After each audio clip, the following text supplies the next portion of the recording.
Hello, Brick Sculptors. Welcome back to Brick Sculpt. This is Chris, and I want to talk to you about fall colors. Now, I recently put out a challenge, the Fall Challenge, which is all fall themed, and I built this tree for it, which was a ton of fun to build. I think turned out excellent, and it got me thinking about fall. I also recently did a video on garbage and trash. If you want to check that out, I'll link it here, as well as at the end of the video. And I built this small leaf pile. I recently added a Rick here with a rake, picking up some leaves, and I've just really been in a fall theme here. I love fall. I'm really excited for the changing of the colors and the cooling down of the weather. I'm here for it. So I want to do a tips, tricks, and techniques fall plants. It's mostly going to be trees, but I do have some other stuff thrown in there as well. Now, I'm not going to focus on this kind of tree today. I'm going to focus on this tree, and it's more a demonstration of colors because all the trees I've shown in the past, you can do the same thing here by just color swapping. Some of the colors I'm going to use for leaves are these here. The more vibrant colors are a lot of fun to use, and they look really good on trees like this, but sometimes just a lighter color green looks like those leaves are turning, maybe early fall, or they're about to turn yellow. A mixture of green and yellows works really good for a tree that's in transition of color. Using these oranges and reds looks really good for kind of deep fall where they're in full fall color. And then, of course, golds for leaves that are kind of dying and falling off, and dark green for green leaves that are dying and falling off. So that's kind of the spectrum of colors I'm going to use here. I also use a lot of flower pieces because I use these as connectors. I don't totally use them as flowers, but just like in this leaf pile here, they hold everything together. So I've got some colors of those as well. Now again, this is the tree I'm going to focus on, so I'm going to show variations of this tree. I built this tree in the past, and it's pretty easy to build. It's just clusters of leaves here. I'll show you how one of these goes together. Basically, I've just got one of these 6-branch pieces here. I put leaves with flowers all the way around it. I make 8 of these. 4 of them go around the base here where I have a Travis brick on top of candlesticks. And then working our way up, I have a layer where I have one of the 3-branch pieces branched out into more of those clusters, 3 more just like I did on the base there. That's our next layer. Then we take a bar piece up the middle with 1 more cluster on it, and that makes up the top. For a shorter tree, you can leave that off. And for a taller tree, you can add another layer just like this one below it. But that is the tree we're working with today. It looks like a nice small maple, and that's what we're going to demonstrate our colors on. Now, this is not a fall tree, so it's got to go away. First one I want to show is a tree that's in transition for the fall here. So this has some green on the bottom still and works its way up into yellow. Now I did a little bit of homework on this on the internet. It seems to me that the trees tend to change leaves from the top down. So the top turns first and then the bottom. And in building this, I couldn't work enough green in and make it look like a nice fade. So I decided to add 1 more layer, which can be very easily done. You basically just make another one of these layers and space it out accordingly. So I made this layer almost all green with just a tiny bit of yellow in it. These actually go upside down on here, these Travis bricks. And then we can put this layer right on top of that. And I think that looks really good. Also, don't forget to put some leaves on the ground. If it's an early fall tree like this, not a lot of leaves, just a few, but to give it that nice fall look. Now next up, I wanted to go really, really colorful. So I went really deep into the reds and oranges here. Same tree design. This is obviously the shorter version, but I used a mixture of orange, reddish orange, and red to give it that full color look. Now I should mention, trees change at different rates. So if you're going to do this, mixing is totally okay.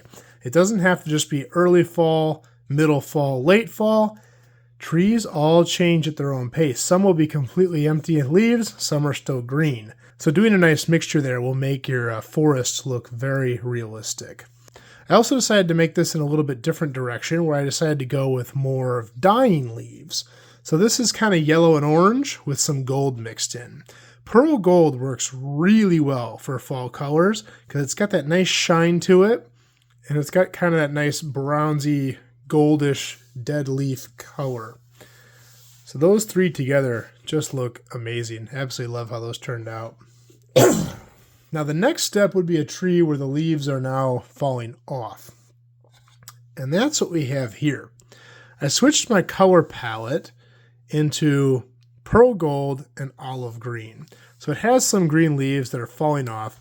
I just put a few on here. I did change the build of the tree a little bit. Because you're seeing some of this understructure, I decided to give it a little bit more detail and use some different branch pieces that I would normally not use in this design, but it still looks like it could be the same tree, just a little thinner because the rough size and shape is basically the same. And having a few leaves just hang off makes this look really good, I think. I also think it's a good idea on a tree like this to try to put all the leaves drooping downward. So it looks like if they haven't fallen off, they're getting ready to. And so just hanging all of these downward, I think looks a little more realistic. And again, you can mix these in. Some trees are going to lose their leaves much before others. And I think they all complement really well together. The last step, of course, is going to be a completely bare tree. Now, again, this is not the same internal structure as you'll see on this tree or any of these, but it needs to have a lot of detail because when the tree is completely bare, it needs to look good and it's going to require a lot of small branches. So I basically worked a lot of different branch pieces in here, mostly 3-branch pieces and these tiny 3-branch pieces. Sometimes you got to get creative, like using these brown flower pieces to extend these really helped. And I think that turned out very nice. And then, of course, lots of dead leaves on the ground around the tree to add to that look. Now, I should also mention you can make these in different sizes. If you're going to make them a little bigger, you can do that. I added some hinges in here and just some of these connecting clip pieces here. And that helps angle branches upward. See, one thing with this design, this layer with the flower stem piece is nice and angled, but these come straight out, which isn't super realistic all the time. Having these go upward, especially when they're bigger, I think looks a little bit better.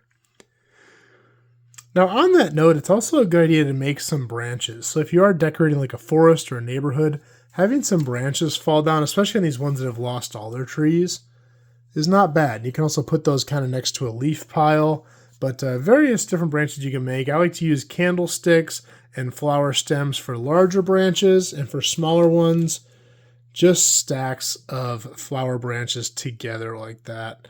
Make for a nice like end of a tree that would have fallen off.